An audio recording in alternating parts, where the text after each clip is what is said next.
Welcome. ಈ ದಿನ ನಾವು ಹೀರೆಕಾಯಿ ಸಿಪ್ಪೆಯಿಂದ ಒಂದು ಚಟ್ನಿನ ಮಾಡೋಣ. ಅದು ದೋಸೆ, ಚಪಾತಿ ಮತ್ತು ಮೊಸರನ್ನಕ್ಕೆ ನಂಚ್ಕೊಳ್ಳೋಕ್ಕೆ ಮತ್ತು ಬಿಸಿ ಅನ್ನಕ್ಕೆ ಸ್ವಲ್ಪ ತುಪ್ಪ ಹಾಕ್ಕೊಂಡು ಚಟ್ನಿನ ಕಲಿಸ್ಕೊಂಡು ತಿಂದರೆ ಅದು ಕೂಡ ಚೆನ್ನಾಗಿರುತ್ತೆ. ಹೀರೆಕಾಯಿನಲ್ಲಿ ಇರುವ ಅಂಶದಕ್ಕಿಂತ ಹೀರೆಕಾಯಿ ಸಿಪ್ಪೆನಲ್ಲಿ ಯಥೇಚ್ಛವಾದ ಕಬ್ಬಿಣಾಂಶ, ಐರನ್ ಅಂಶ ಯಥೇಚ್ಛವಾಗಿರುತ್ತೆ. ಮತ್ತು ಜನರಲ್ಲಾಗಿ ಗೊತ್ತಿರೋ ಹಾಗೆ ಹೀರೆಕಾಯಿ ತಂಪು. ಅದರಿಂದ ಹೀರೆಕಾಯಿ ಸಿಪ್ಪೆನ ವೇಸ್ಟ್ ಮಾಡೋ ಬದಲು ಅದರಿಂದ ಕೂಡ ಒಂದು ಚಟ್ನಿನ ಮಾಡೋಣ.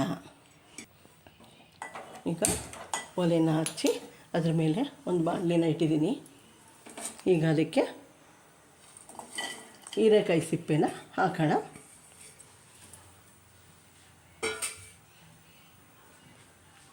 ಅದಕ್ಕೆ 2 ಸ್ಪೂನ್ ಎಣ್ಣೆನ ಹಾಕ್ತಾಯಿದ್ದೀನಿ. 2 ಸ್ಪೂನ್ ಎಣ್ಣೆನ ಹಾಕಿ ಅದನ್ನು ಸ್ವಲ್ಪ ಫ್ರೈ ಮಾಡೋಣ. ಸ್ವಲ್ಪ ಹೀರೆಕಾಯಿ ಸಿಪ್ಪೆಯ ಹಸಿ ವಾಸನೆ ಹೋಗೋ ರೀತಿ ಸ್ವಲ್ಪ ಹುರಿಬೇಕು. ನೋಡಿ, ಹೀರೆಕಾಯಿ ಸಿಪ್ಪೆ ಫ್ರೈ ಆಗ್ತಾಯಿದೆ. ಈಗ ಅದರ ಜೊತೆಗೆ ನಾನು 5 ಹಸಿಮೆಣಸಿನಕಾಯಿನ ಹಾಕ್ತಾಯಿದ್ದೀನಿ ಮತ್ತು 5 ಎಸಳು ಬೆಳ್ಳುಳ್ಳಿನ ಹಾಕ್ತಾಯಿದ್ದೀನಿ. ಅದಕ್ಕೆ ಸ್ವಲ್ಪ ಹುಣಸೆಹಣ್ಣು ಮತ್ತು ಸ್ವಲ್ಪ ಕೊತ್ತಂಬರಿ ಸೊಪ್ಪು, ಒಂದು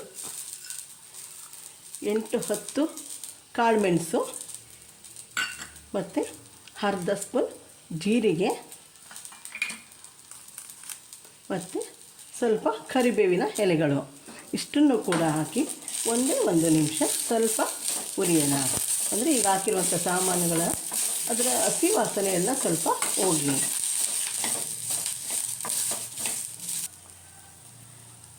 ಅದಕ್ಕೆ ರುಚಿಗೆ ತಕ್ಕಷ್ಟು ಉಪ್ಪು ನಾನು ಅರ್ಧ ಸ್ಪೂನ್ ಹಾಕಿದ್ದೀನಿ.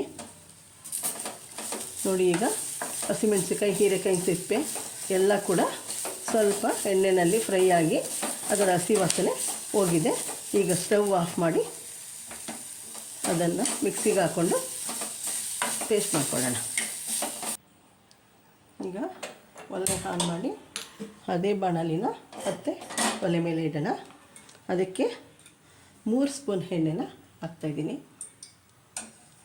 ಎಣ್ಣೆ 1-2 ಸ್ಪೂನ್ ಹೆಚ್ಚಾಗಿದ್ದರೆ ಸ್ವಲ್ಪ ಟೇಸ್ಟು ಚೆನ್ನಾಗಿರುತ್ತೆ. ಜೊತೆಗೆ 2 ದಿನ ಇಟ್ಟರೂ ಕೂಡ ಅದು ಏನೂ ಆಗೋದಿಲ್ಲ. ಎಣ್ಣೆ ಕಾದಿದೆ. ಅದಕ್ಕೆ ಅರ್ಧ ಸ್ಪೂನ್ ಸಾಸಿವೆ ಹಾಕ್ತಾಯಿದ್ದೀನಿ. ಸಾಸಿವೆ ಸ್ವಲ್ಪ ಚಟಪಟ ಅನ್ನಲಿ.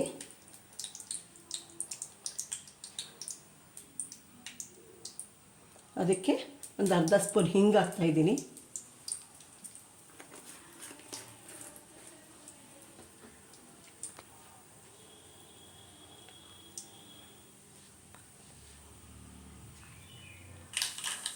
ಸಾಸಿವೆ ಚಟಪಟ ಅಂತ ಸಿಡಿತಾ ಇದೆ.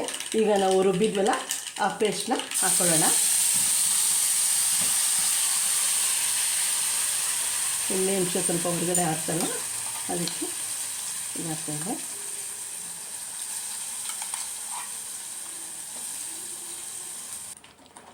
ನಾವು ಹೀರೆಕಾಯಿ ಸಿಪ್ಪೆ ಎಲ್ಲ ಹುರ್ಕೊಂಡಿದ್ವಲ್ಲ, ಅದನ್ನು ಮಿಕ್ಸಿ ಮಾಡಿದ್ವಲ್ಲ, ಅದನ್ನು ಒಗ್ಗರಣೆಗೆ ಹಾಕಿದ್ದೀನಿ. ಅದು ಈಗ ಬೇಯ್ತಾ ಇದೆ. ಇದು 1-2 ನಿಮಿಷ ಬೆಂದರೆ ಸಾಕು. ಇದು ರೊಟ್ಟಿ, ಚಪಾತಿ, ದೋಸೆ ಮತ್ತು ಅನ್ನಕ್ಕೆ, ಮೊಸರು ಅನ್ನಕ್ಕೆ, ನಂಚ್ಕೊಳ್ಳೋದಕ್ಕೆ ಎಲ್ಲದಕ್ಕೂ ಕೂಡ ಚೆನ್ನಾಗಿರುತ್ತೆ. ಇದನ್ನು 1-2 ದಿನ ಇಟ್ಕೊಂಡು ತಿನ್ಬೋದು. ಹೊರಗಡೆನೇ ಇಡ್ಬೋದು. ಫ್ರಿಡ್ಜ್ ಇರೋರು 1-8-10 ದಿವಸ ಇಟ್ಕೊಂಡು ಕೂಡ ತಿನ್ಬಹುದು. ಈಗ ಒಲೆನ ಆಫ್ ಮಾಡೋಣ. ಈಗ ಬಿಸಿ ಅನ್ನದ ಜೊತೆಗೆ ಹೀರೆಕಾಯಿ ಚಟ್ನಿ ಹಾಕ್ಕೊಂಡು ತಿನ್ನೋಣ.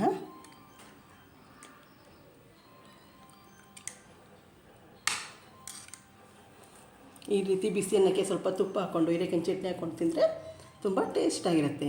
ನನ್ನ ಈ ವಿಡಿಯೋ ಇಷ್ಟ ಆದಲ್ಲಿ ಲೈಕ್ ಮಾಡಿ, ಶೇರ್ ಮಾಡಿ, ಸಬ್ಸ್ಕ್ರೈಬ್ ಆಗಿ. Okay, thank you.